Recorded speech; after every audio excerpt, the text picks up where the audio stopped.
Okay, there we are. Okay, everybody can see it. Okay, all right, I apologize. This has been super annoying for me. I'm sure it has been for you too. So, okay. As I said, this was the previous instructor's name, and she started with a presentation rather than doing it at the end as I did. So I'm going to skip on down to where the actual talk starts.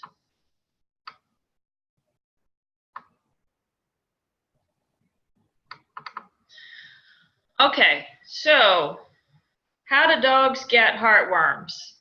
Okay, so heartworm disease is carried by what we call a vector, and a vector means something that transmits the disease, and in the case of heartworm disease, it's a mosquito, and so mosquitoes are necessary for the life cycle of heartworms, and there's no other way to get heartworms. So an infected dog won't spread heartworm disease directly to another dog. The has to carry the infective state of the larvae of the heartworms and transmit those to another dog by biting the dog.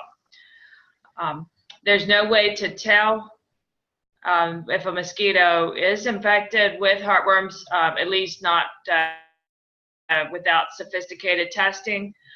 So the best way to deal with heartworm disease is to prevent it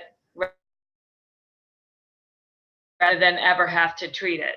And what we have pictured here are adult heartworms in the heart of a dog, and they're called heartworms because that's where they live, in the heart and the vasculature surrounding the heart. So the time larvae travel in the bloodstream of the dog, those are called microfilaria. And the microfilaria are what we can see under the microscope in an infected dog. And this is the result of that. And, you know, you can visualize, you know, based on these heartworm, they're about the size of picture like angel hair pasta, literally. They are literally that big, maybe about up to 12 inches long and nearly the diameter of some angel hair pasta. So it doesn't take too many of those in the heart of a dog to cause a lot of damage. And you can just picture what kind of havoc that size organism could wreak in a dog's heart. So definitely a bad thing.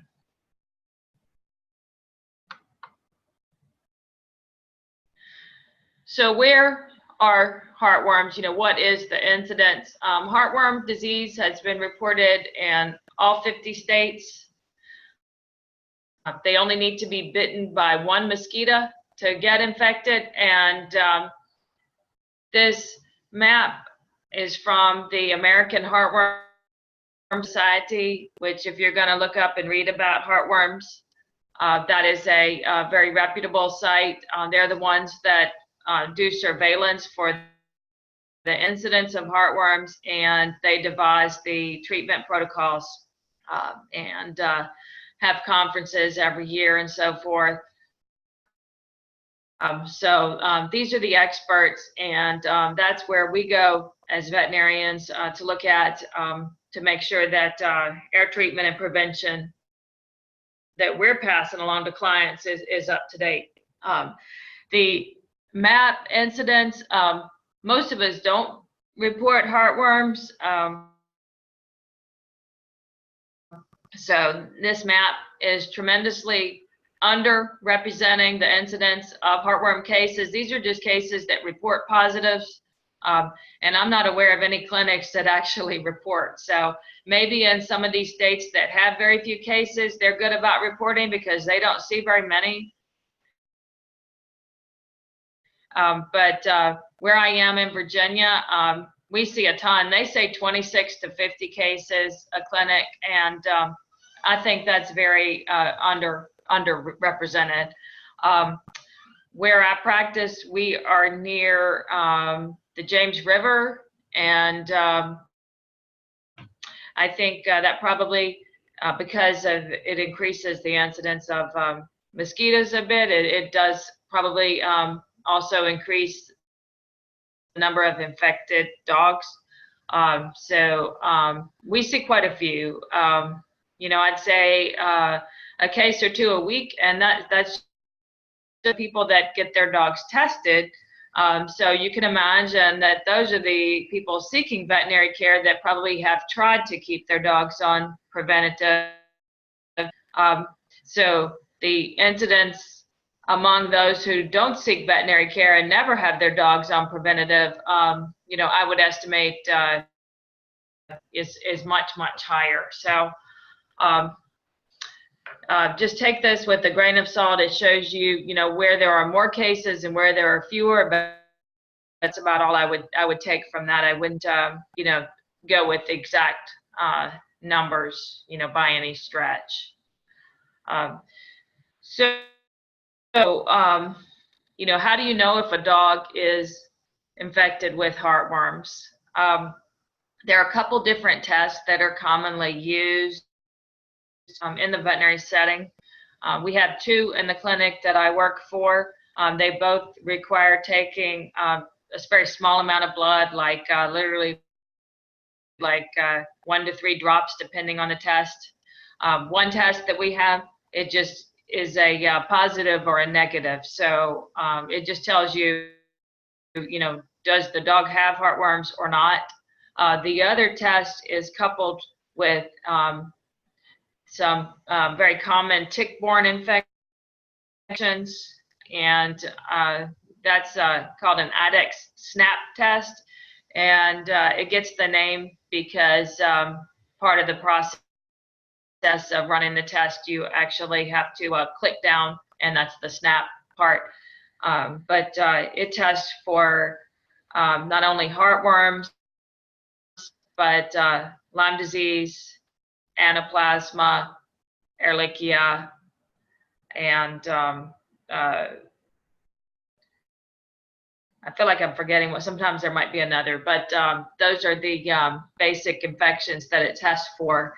And so lots of times dogs will test positive to, more than one thing. Cats can get heartworms too, and there is a combination test that tests for 2 common kitty viruses and heartworms. Some veterinarians put cats on heartworm prevention.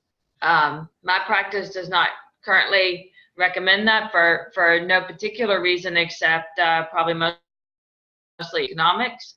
But heartworm disease is different in cats. They are not a primary host of heartworms, and typically they get a much smaller worm burden.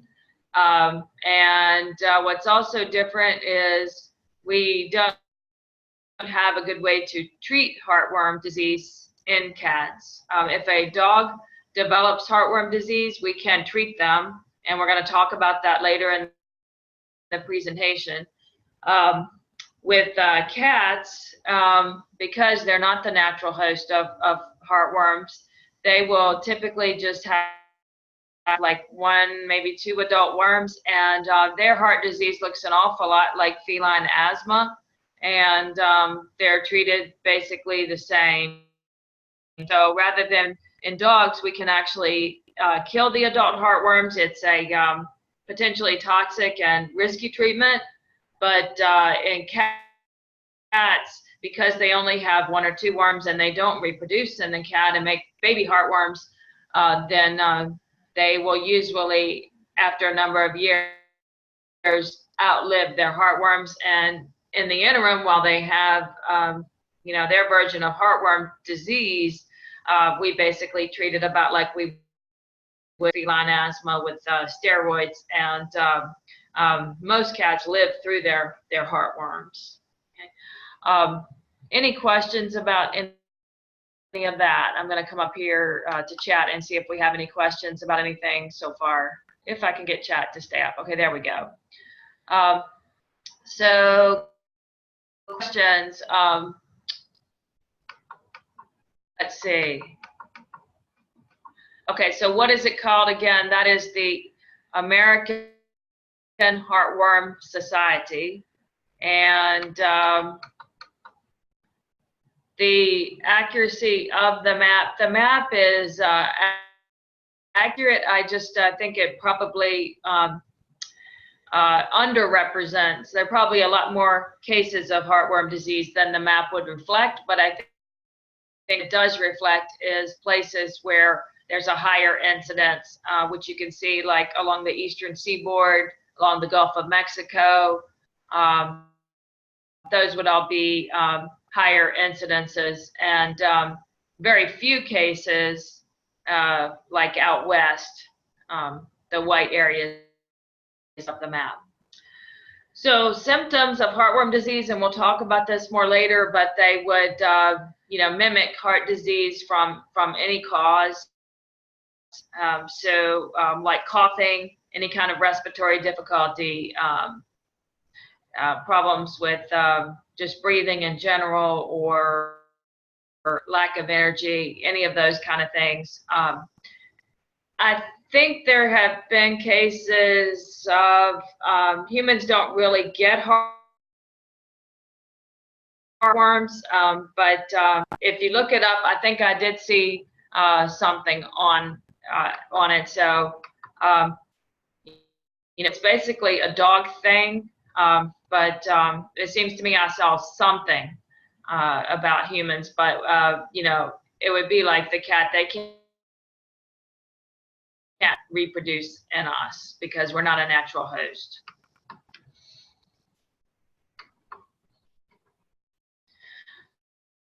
So the message: heartworm disease is everywhere, and people will say, "Oh, we don't have heartworm disease," but in actuality, the incidence is increasing a lot. The American Heartworm Society said that the incidence between 2013 and 2016 has increased by 21%. Part of that probably has to do with changes that we make as human beings. People like lawns, and they like lawns even in places like desert areas where lawns aren't intended to be, and those require irrigation leads to puddles of water, and where you have puddles of water, mosquitoes will exploit that, reproduce, and you have mosquitoes. Then that's all that we need for the heartworm disease to be transmitted, reproduce in the mosquito, be in the mosquito, reproduce in the dog, and the life cycle to continue. So, all it takes is people, and then people travel with their dogs, and you bring a dog from a place where heartworm disease is thriving, you bring it to a place where there is no heartworm disease, then some native mosquitoes feed on it, they pick up the larvae, and the life cycle goes on, and all of a sudden you have it in a place that didn't have it before. So we are responsible largely for the spread of heartworm disease to areas that did not have it.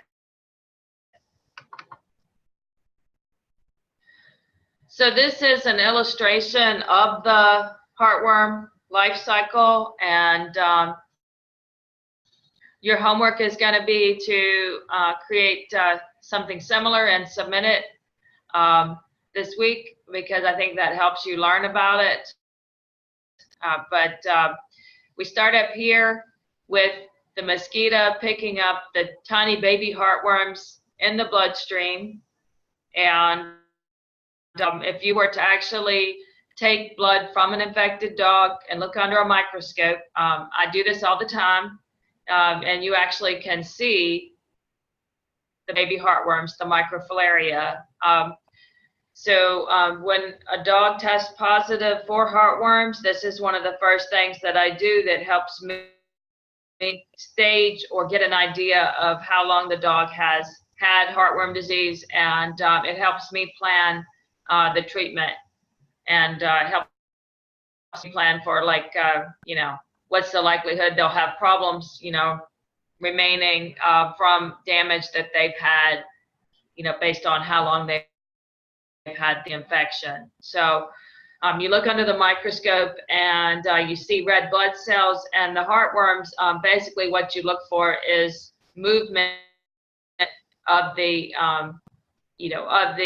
red blood cells under the microscope. So it's kind of a difficult thing to explain, because it's the microfilaria don't look exactly like the adult worms, and you don't clearly see a worm under the microscope, but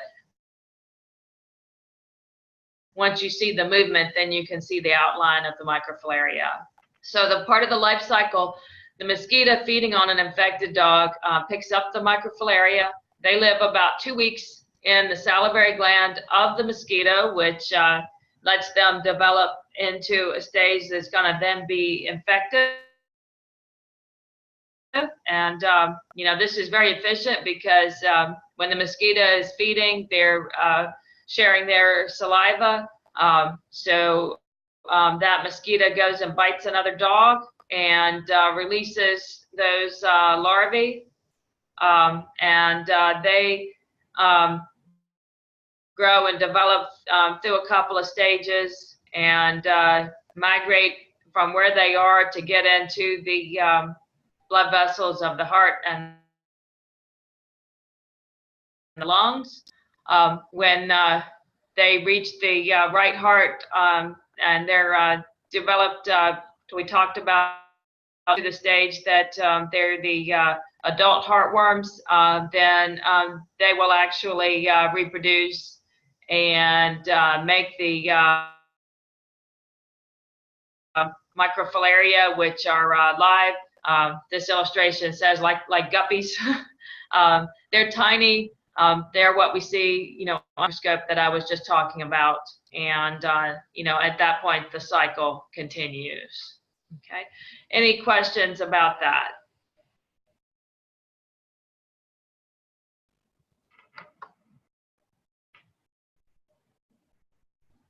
Okay. No questions? Okay.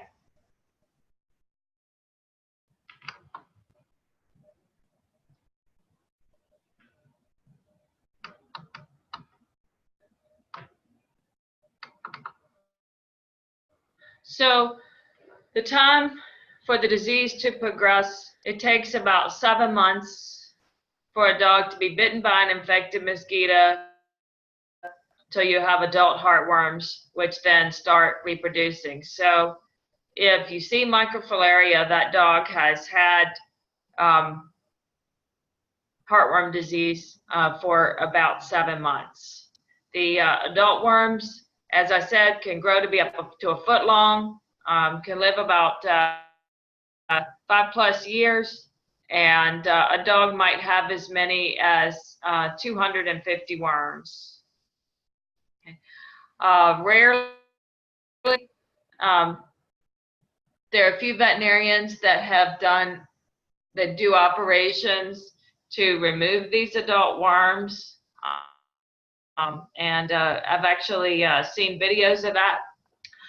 It's pretty amazing to see them pulled out, but it's not something that is routinely done. What we typically do to treat heartworm disease is it's a series of injections, and we'll talk about that in a minute.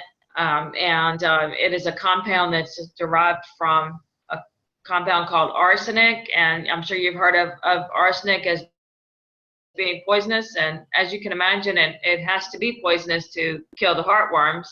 But we kill them with the injections, and then the body actually absorbs the dead heartworms. So it takes a period of time, and it involves a month or so where the dog has to be kept absolutely quiet, because pieces of those worms can break off and lodge in the circulation, and that would be equivalent to like a stroke. So, you know, much better, once again, to prevent the disease than to have to treat it.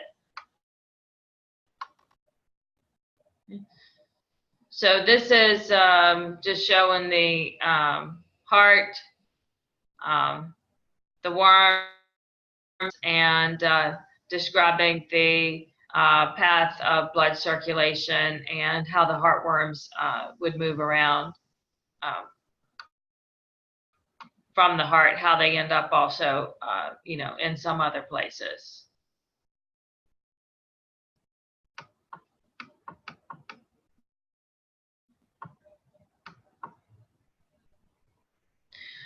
Okay, so here's the answer to the question previously: can people get heartworms from their dogs? Only passed by mosquitoes. It affects only dogs, cats, ferrets, and a few mammals in the wild population that can maintain heartworm disease. I think, you know, those very closely related to dogs, like coyotes. In rare cases, heartworms have infected people, but it does not complete its life cycle. They'll migrate to the lungs and cause a lesion that looks like a tumor, but these are very rare cases. So if one of my dogs has heartworms, can I give it to my other dogs? Not directly.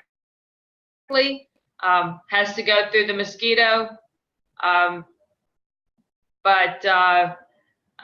it wouldn't even happen directly. So if an uninfected mosquito bit your infected dog, then bit your other infected dog the same night, he wouldn't be able to transmit it, because it needs to undergo a maturation period inside the mosquito before it can infect other animals.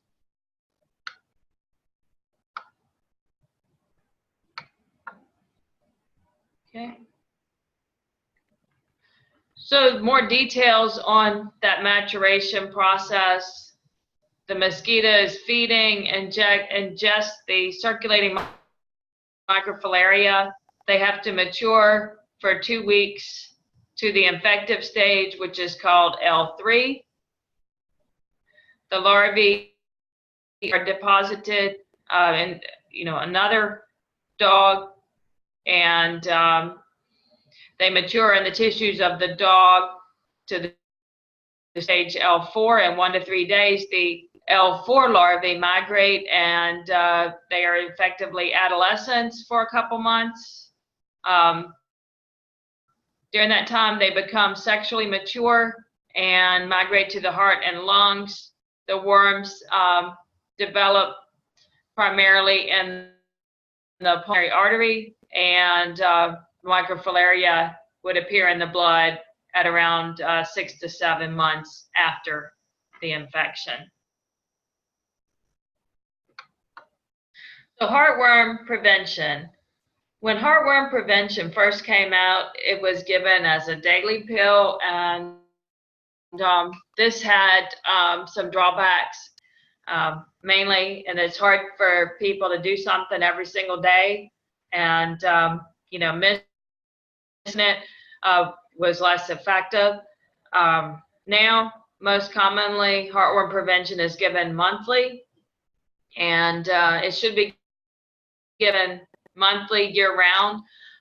The two that we commonly use in my practice are HeartGuard and TriHeart, which is the same thing in name brand and generic. And we also use another one that's very similar called Interceptor, that's another name brand.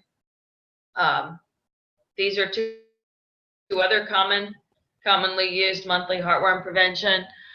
The other advantage of giving monthly heartworm prevention is that it also deworms dogs for the commonly transmitted parasites that they get from other dogs, just from the ground where another dog has been to the bathroom. You know, they pick up like roundworms, hookworm eggs on their feet, lick their paws and ingest them. So once a month, you're deworming for those too. The other one, Interceptor, also does whipworms, which is another parasite spread dog to dog. So generally, I advise giving these like on the first of the month so that it's a memory jog to remember to give it. If you choose another day, sometimes that's a little bit harder, but I use the first of the month, and that way, I get to a day like, the 5th or the 7th, and I realize, oops, I forgot the first of the month heartworm prevention. So it just helps me remember, and so that's what I recommend to other people too. There is a little bit of a reach back effect, so if you're a few days late, then you're still covered as long as you're given that monthly. We do recommend giving it year-round because at least where I live in Virginia, it's not that unusual to have even like 2 or 3 days 60, 70 degrees, even a month like January. So anytime the weather warms up long enough for mosquitoes to mature, I don't know where they come from, but it doesn't take a couple of days and they're up and running, and that's all we need for it to spread again. So because of that, and because of the other effect of deworming from other parasites, it's just better to be safe than sorry and keep the dog on prevention year round. The generic, the cost, and there's not a huge difference between the name brand and the generic, but depending on the size, it only costs about $40 or $50 a year to give your dog once a month heartworm prevention. And that might be a little bit more for a very large dog. And the largest dogs, like over 100 pounds, have to take 2 boxes worth at a time because it only goes up to 100 pounds. So, but even so, you're preventing the disease, and heartworm treatment probably starts at about, I would say, $500 at the very low end, and up. And the other downside to treatment, we talked about the potential toxicity of treatment, but there's also the potential that by the time you recognize that your dog has heartworm disease, that there's already been lung and heart damage done, and we're not going to undo that by killing the heartworms. We're going to prevent further damage, but if that dog has already had damage, then it may still develop significant heart disease much earlier than it would if it hadn't had heartworms. So definitely a case of much better to prevent than to treat. Any questions about that? We are going to talk more about the treatment in a second, but any questions?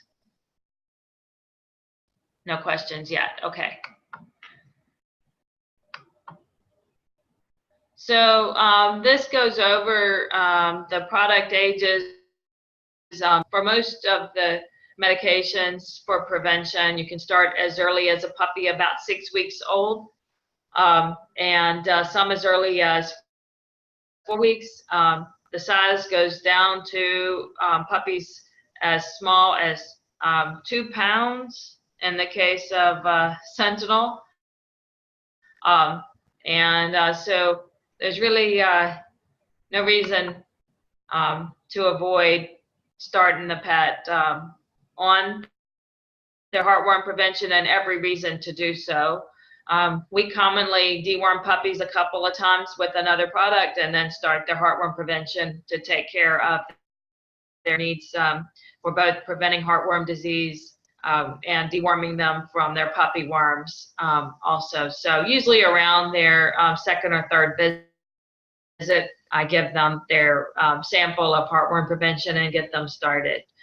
So a puppy that's, let's say, adopted, but they're a few months old, they do not need to be tested because if they're under 6 months old, because of the reasons of the life cycle that we just went through, they're not going to have Miss Cheryl, an active heartworm infection because they wouldn't have had time to be reproducing. So we will just go on and start them on prevention. if it's a puppy older than 6 months old, then we will test them first because we need to know that dog's heartworm status prior to starting, and we need to know too Miss Cheryl? whether there's any risk that they already have adult heartworms. Dogs that are on prevention, we usually, in my practice, test every other year because, we all slip up and forget a dose now and then, or the dog might vomit or something unknown to us after eating it, and we just want to pick up on those infections in time to do something about it if there is a slip up, or if we start to see any resistance from the products, we want to be able to report that back to the company. So, hopefully that won't happen, but if all of a sudden dogs on prevention started coming up positive, well, we need to pick up on that. There is also an injection form of prevention that lasts 6 months. It's called ProHeart. It has the main advantage of convenience for the owner, not having to think about it. And I have used that, but not in the practice that I'm in now. Probably mainly just cost. It's not something that the practice owner has chosen. I'm not the owner, but the practice owner hasn't chosen to carry that product. But that is another option that you'll hear about, and it's just as effective and perhaps more so because you don't have to think about it. Once you've given it, it's done. Okay, so heartworm treatment. The compound is called melarsamine, and it is an injectable for in-hospital use. And this is when a dog tests positive for heartworms. Something has happened, either they haven't been on preventative or the person has missed. And, the compound, like I said, is not without risk, but not treating is far more likely to result in disease or potentially death than treatment. As I said, the dog has to be rested for 4 to 6 weeks following treatment. The American Heartworm Society comes up with the exact treatment protocols. The current treatment protocol actually starts about Mrs. Freeman? a month before the injection of the melarsamine, which you will also hear called by the brand name imidazole. But the American Heartworm Society actually realized something pretty fascinating, and that is that there is a bacteria that is what you would say commensal.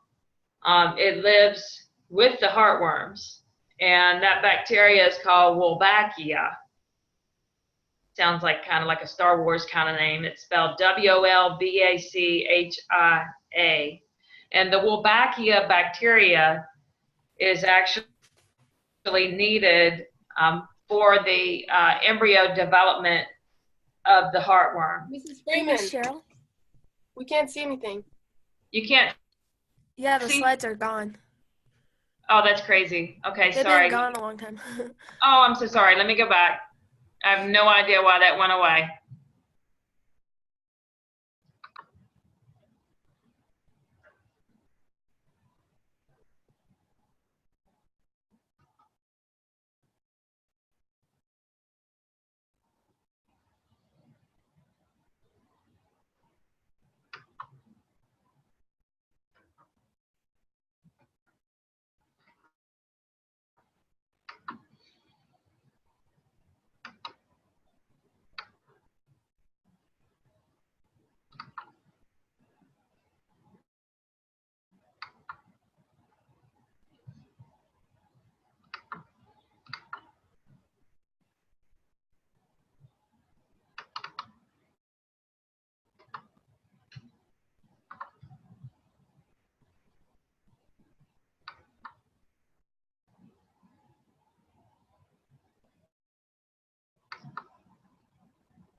Okay, I have no idea what happened, but I'm going to try to get back to screen share again.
Okay, can you screen share now? Can you see what I've got up or not?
Okay, yeah, I have no idea why it went back, why it went out. For some reason, the PowerPoint went away. And you all can hear me and you can see me, but you can't see the screen. Is that right? Okay. All right. I totally apologize. I have no idea. Let me bring it back up and we'll see what happens. Okay. Do you see anything now?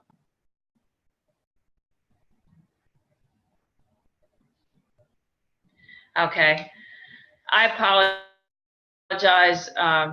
We're almost to the end of the presentation anyway, and we'll take our break and come back in a minute. But I think we can go on and finish talking about heartworm treatment, and then we'll come back. And Grace and Trina, you have your presentation, so hopefully we can figure out how to share those. I might switch to the Mac and hope for the best. Let's go on and finish talking about treatment, and then we'll take our break and come back, and I will try booting up the other one and seeing what that's doing.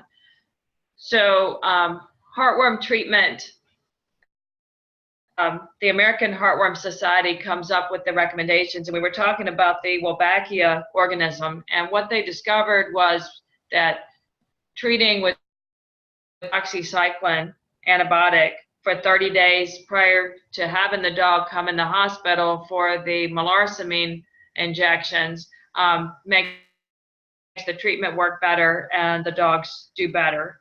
The recommendation from the American Heartworm Society is to give a dose of the heartworm prevention along with starting the doxycycline for 30 days, wait 1 month, then you have the dog come back in the hospital and I'm supposed to get an injection of the melarsoline on day 60, then a dose on day 90 and day 91. So that's a 3 dose of the injectable. The injectable, as I said, can be toxic, and it's also very expensive. It's based on the weight of the dog, and the dog has to be monitored very closely. We sometimes need to use medications like prednisone, which is a steroid, to control some of the body's reaction to killing the heartworm. So the dog gets the injections, and they have to be given in a prescribed place. It's an intramuscular injection, and it has to be given specifically in the muscles along the back called the apaxial muscles. They're the long muscles that run along the spine, and it has to be given specifically between L3 and L5 vertebra in those muscles. So it is kind of a big deal, and what's even a bigger deal is once the dog goes home, they have to be kept essentially on cage rest for 4 to 6 weeks, because if they're jumping around, that's when they're likely to have pieces break off, and as I said, that's because it's essentially like a stroke if that happens. So they have to be kept quiet, and the body does its thing with absorbing the dead pieces of heartworm and getting rid of them.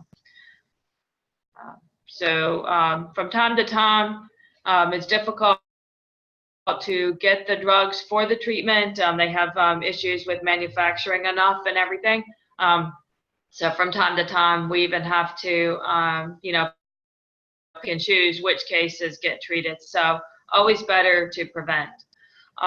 That's the last, it was the last slide anyway. The homework is going to be to draw and illustrate the heartworm life cycle and send that to me. Okay. All right. So it's a good time to take a 5-minute break. And when we come back, Trina, why don't you do your presentation? And then Grace, you can do yours second. Okay. All right, thanks for your patience with the technical issues, and we'll come back together in about 5 minutes.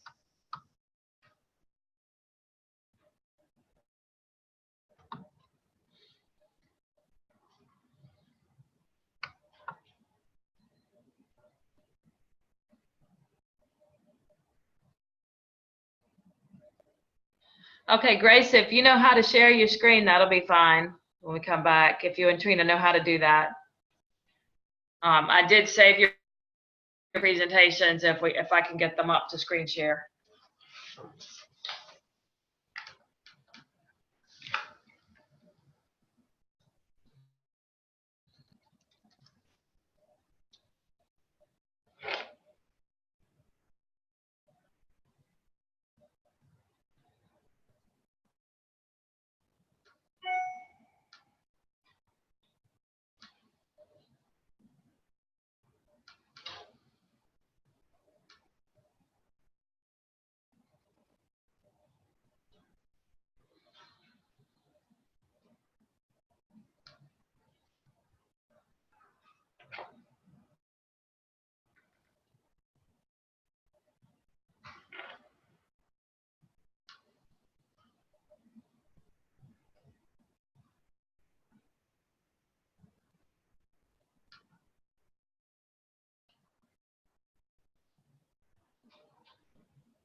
I know. I'm going to try on the Mac because I wasn't doing too well with the laptop either today. It's not that funny. It's pretty sad.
Did you hear that, Cheryl? What's that? Chase's job offer is in Kansas City. Oh, no. Yeah. I'm sorry to hear that. Is he going to take it? I don't know.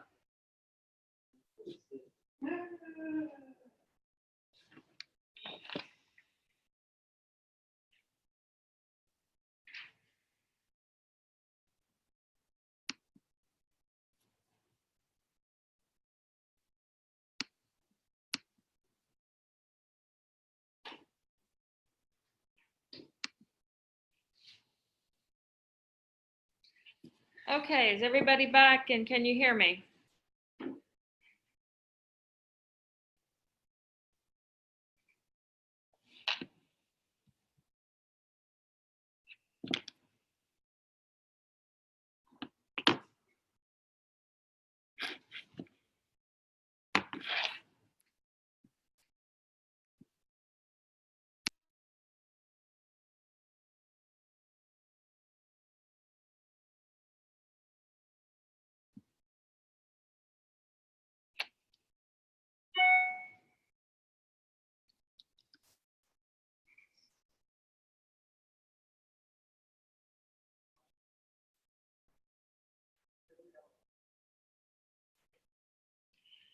Okay, can you hear me talking? Okay, great. So yeah, I think, Trina, if you can share your screen, that's awesome. You can start with your presentation. I'm on the Mac, so this is new, but it should work well. Okay, go ahead. It's all yours. So this is Kensington Metro Park Farm Center. They have a 150-year-old barn, which they restored. And then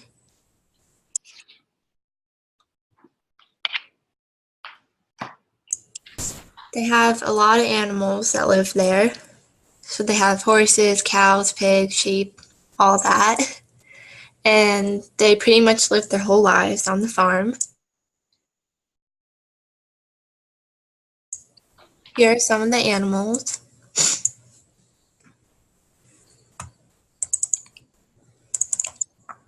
And there's the horses. They also have bees, and they sell their own honey there from their bees. And they also have horse-drawn carriages, and they do them in the winter and the summer, all year long. So the main function of the farm is public education. They have 3 full-time staff and 8 part-time staff caring for all 100 animals. They cover the expenses through the Huron Clinic Metro Park, which gives them a budget. And then the rest of it is funded by the people who sign up for their park permits and their memberships to go to the park. And I think it'd be fun to work there, and I want to volunteer sometime.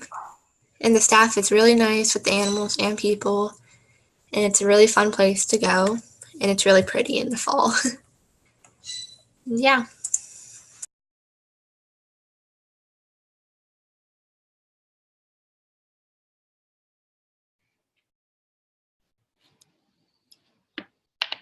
Did you all have questions for Trina?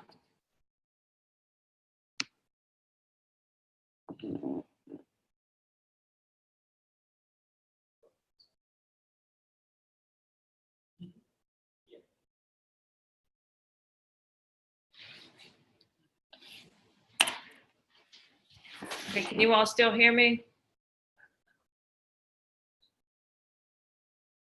Okay, questions for Trina?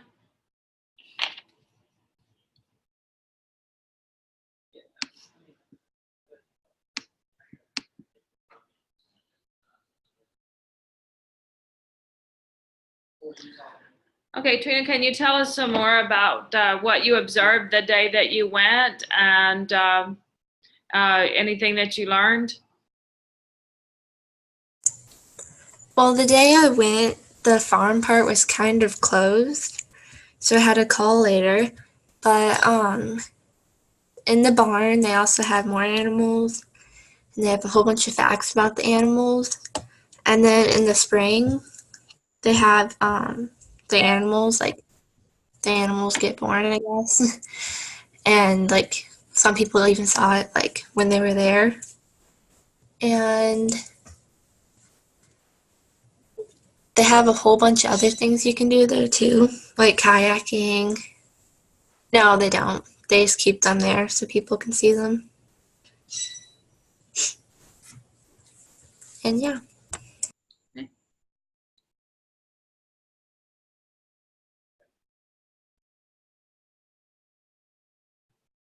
Okay, Joy posted a question about baby animals. Or do they sell any animals? They keep them and then they just live their lives on the farm. Where do the animals come from? I'm not sure.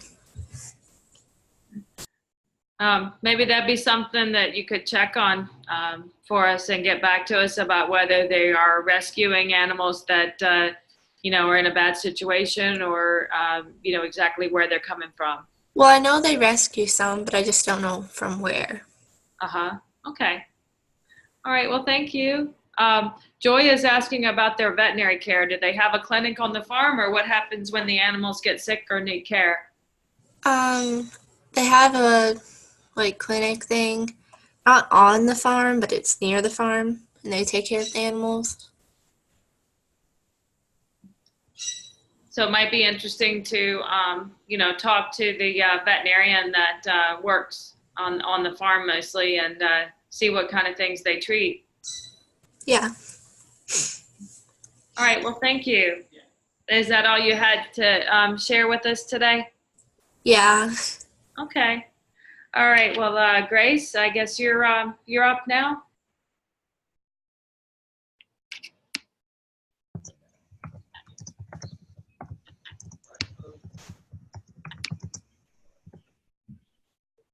Okay. Yes. Let's see, Grace. I think I can pull your slides up, and let me see about doing that.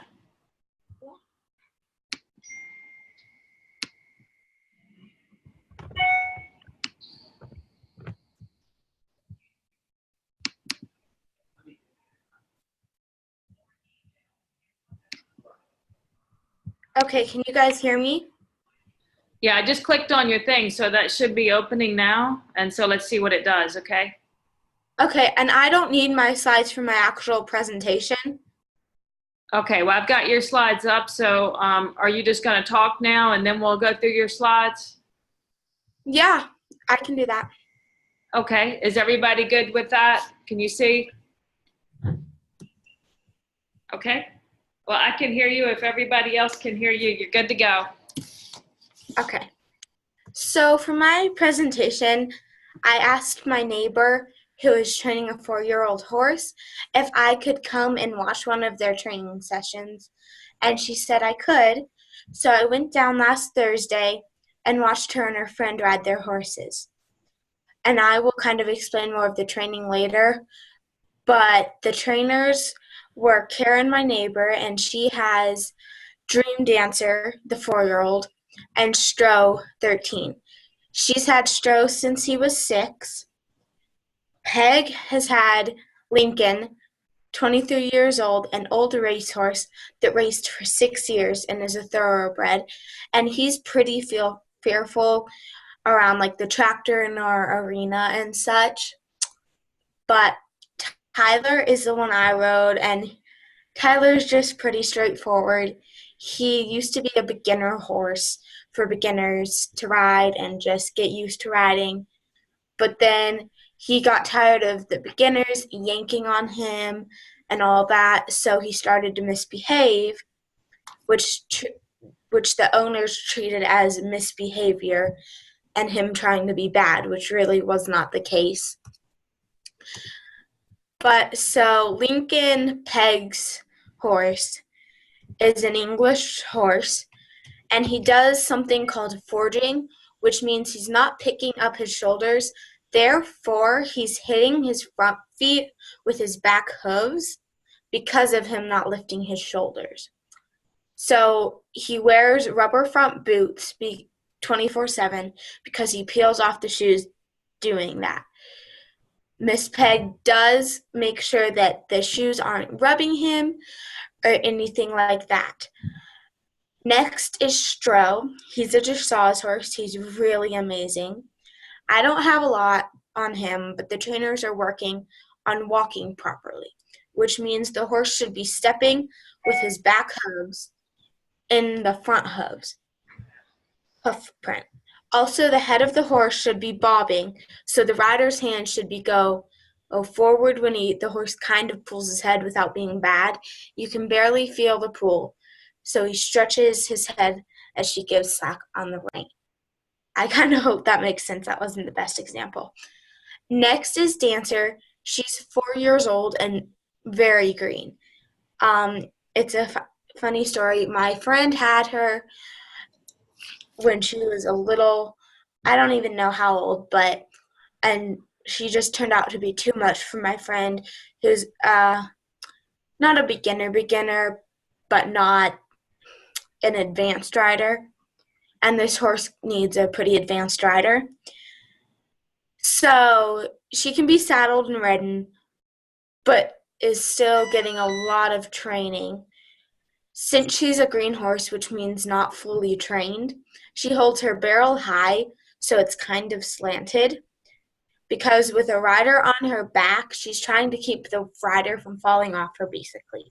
The better word is keeping the rider centered on her back. And the rider can help her out a bit by keeping their balance in the middle of the horse, which means seat bones down evenly and even stirrup pressure. And if you're riding straight, you can really help out by looking through the horse's ears. And Tyler's 13. He's the horse I rode, and I have some pictures. But I also rode Dancer. Dancer is so good. Miss Karen led me, obviously, but she's super duper good about listening, and she really tries super duper hard to listen to what you do and ask. So Karen's been working with her as well on the ground to get her used to loping on the ground without someone on her back, so like lunge work. And yeah, I hope that makes sense, and I hope you enjoyed my presentation. Thanks, Grace. I thought you did a great job explaining words like green that would not be meaningful without context to someone who doesn't do horses. Let me go down. I bet some other people have some questions for you too.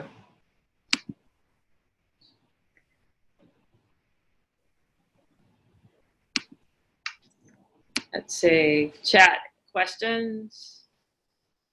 Questions for Grace?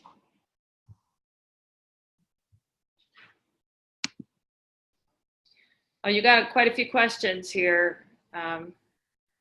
Okay, so they don't breed horses as far as I know. Karen is my neighbor, like I said. And she has a very nice farm slash ranch. I think she has, it's been a while since I've been there, but I want to say she used to have donkeys and mules. She's kind of down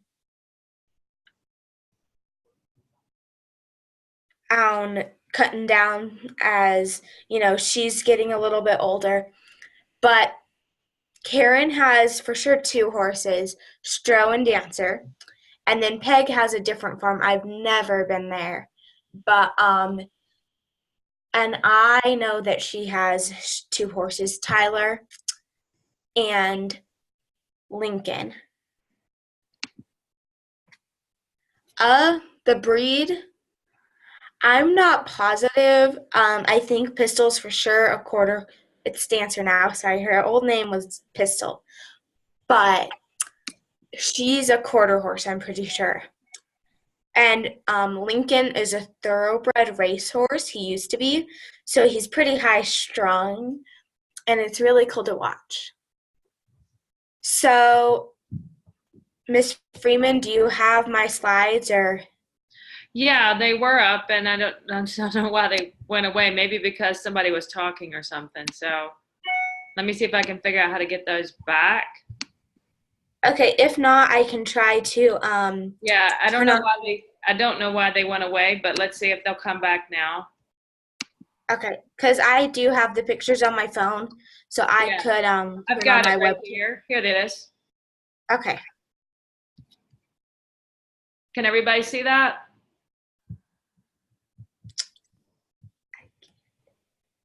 It's the picture of the arena and the 2 horses.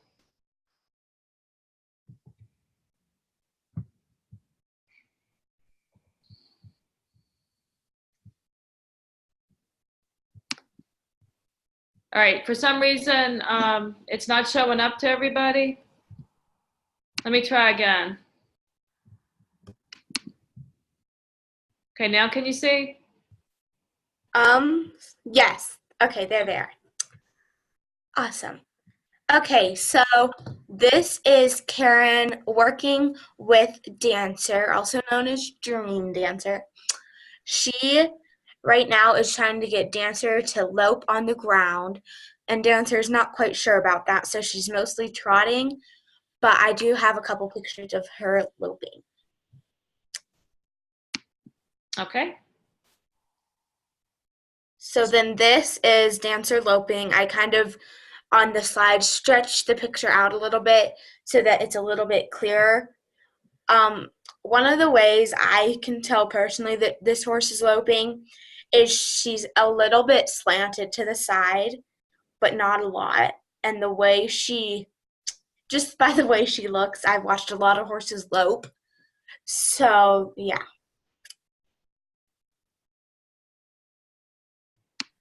So, canter, it's a little bit English people use canter and Western people use lope. So I've been raised as more of a Western girl, so I say lope a lot, but it's the same thing. So this is also just the trainer working with Pistol, and Stro is the horse in the background.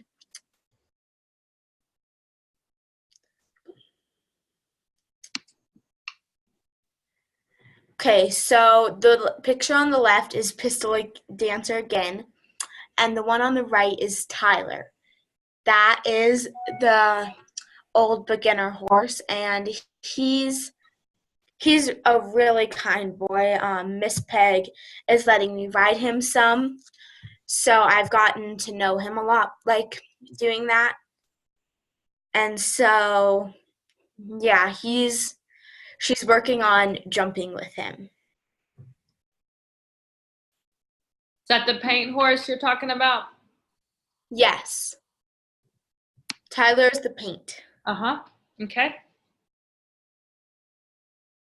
And then this is a picture of Dream Dancer's hoof. I think she got tangled up in some barbed wire or something. We're not exactly sure what happened. But if you look right, like in the center of the picture, you can kind of see some red and then like some scarring.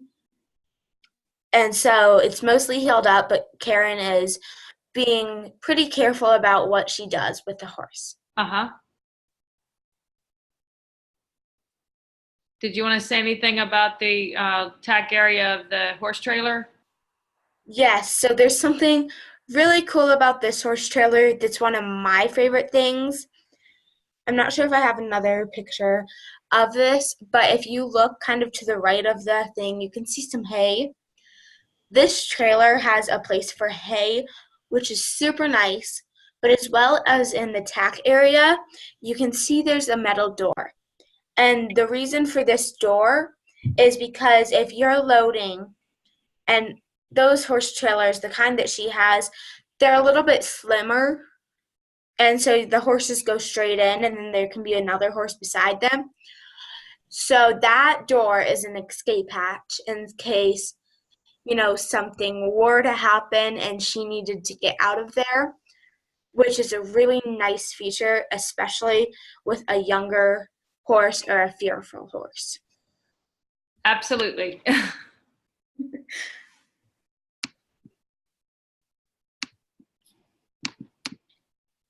Okay.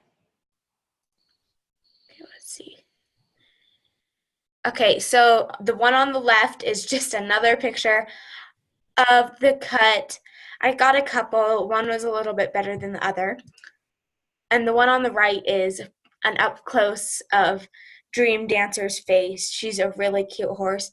And I think I included a picture of the horse smiling. So, yeah. So you want to go to the next slide? Yes, please. Okay. Yeah, she has a kind eye. I like her eye. Yes.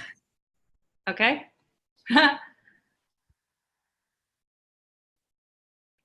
Okay. It hasn't switched quite for me.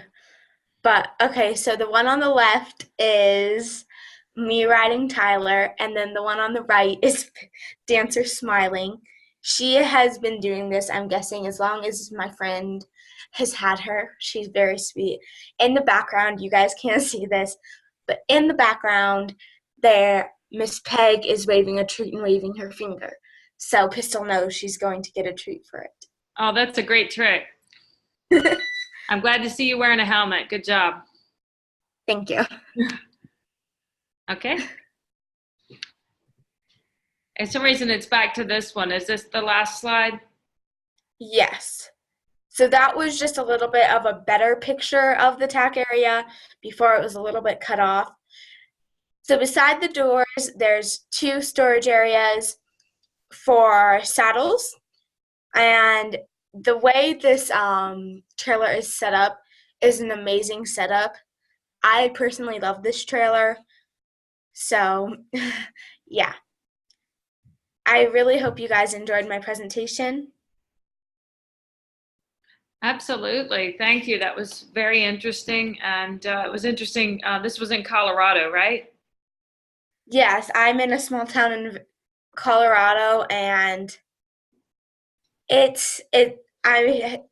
for like breeding facilities and actual training, I would have had to drive a little bit, and so this worked out because I really value my neighbor's advice. So, and now that's turned into a little bit of a bigger process. I'm actually going back today to work with them again.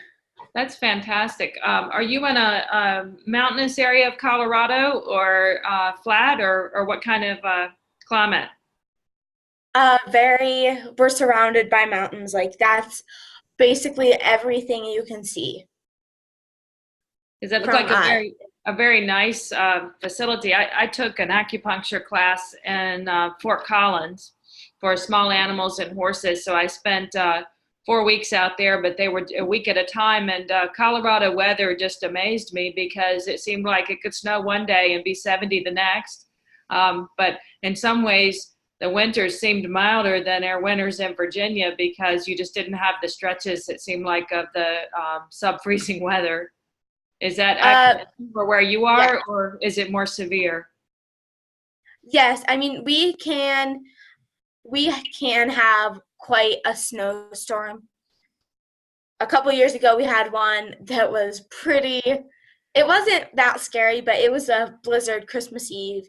My mom was working half a day, and so we woke up to about 1.5 feet of snow that Christmas morning.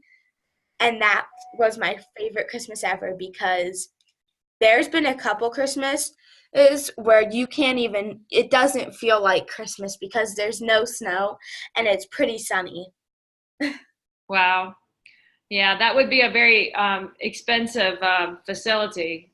So you were very fortunate to have that nearby where you can go learn from and use that arena and everything, because they would be very few and far between in my area. Yes, it is. It's wonderful. Our 4-H club uses the indoor and outdoor arena a lot, and we're applying for a grant to redo the outdoor arena and get us some newer stuff, warm-up arenas possibly, or a round pin. So we're Wow. very excited. Wow, you are. Well, it looks like we've come to the end of our time. That was awesome, and people may still have some questions for you. So I will leave that up to you guys if you have questions for her, but we need to officially end class since we've come to the end of our time. You know, I love seeing these different places that, you know, I don't get to see. So thank you for sharing. And just a reminder that you all have a homework assignment this week to write out and draw the life cycle of the dog heartworm, and just turn that into me via email will be fine. Okay? All right. Thank you guys for your patience with the technical issues. And you know, if you have questions for Grace, then you know, I'll leave the chat up for a couple minutes while you you know, chat with Grace. But class is officially over. Okay.